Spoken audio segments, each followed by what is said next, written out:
On April 16, 1963, an innocent man gets put into a jail cell in Birmingham, Alabama, because he wants equality for everyone. He did nothing wrong except protest on the behalf of his Negro brothers.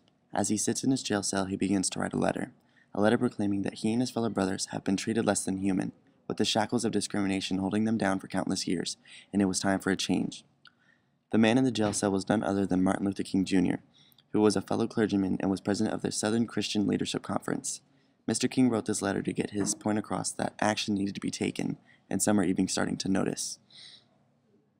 Around this time, Birmingham was known by everyone as Birmingham because of the segregation and violent acts against African Americans. The governor of that area, Governor George Wallace, even declared, "Segregation now, segregation tomorrow, segregation forever."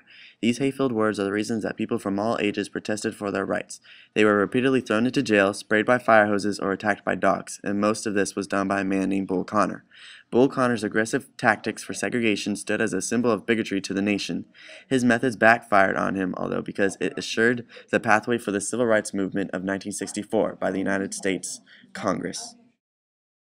In Birmingham, Martin Luther King Jr. wanted to call for a negotiation, which technically falls under the purpose of direct action.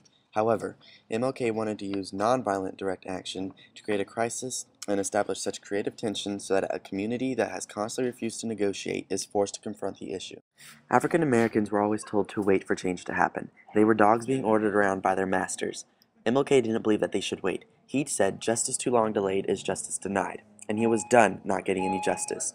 He saw how people of color couldn't wait, and he proclaimed, "When you're humiliated day in and day out by white men and colored, when your first name becomes nigger and your middle name becomes boy and your last name becomes John, and when your wife and mother are never given the respected title of Mrs., when you are harried by day and haunted by night by the fact that you are a Negro, and plagued with inner fears and resentments and feeling like a nobody, and they wonder why we find it difficult to wait. When there comes a time when the cup of endurance runs over and men are no longer willing to be plunged into an abyss of injustice, when they experience the bleakness of corroding despair."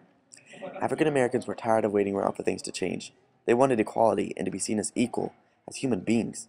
They felt they didn't have any justice even though that's what they were promised. This was the breaking. They had had enough, and so they stood up for themselves, stood up for equality, stood up for their brothers and sisters and fathers and mothers and all of the ones they loved, and those who face discrimination day in and day out. They stood up for what they believed, and they stood up because enough is enough.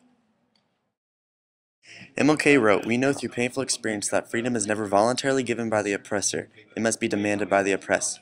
He knew nothing would change and people would stay the same unless they stood up and took their freedom and demanded to be treated by others as equals, as human beings.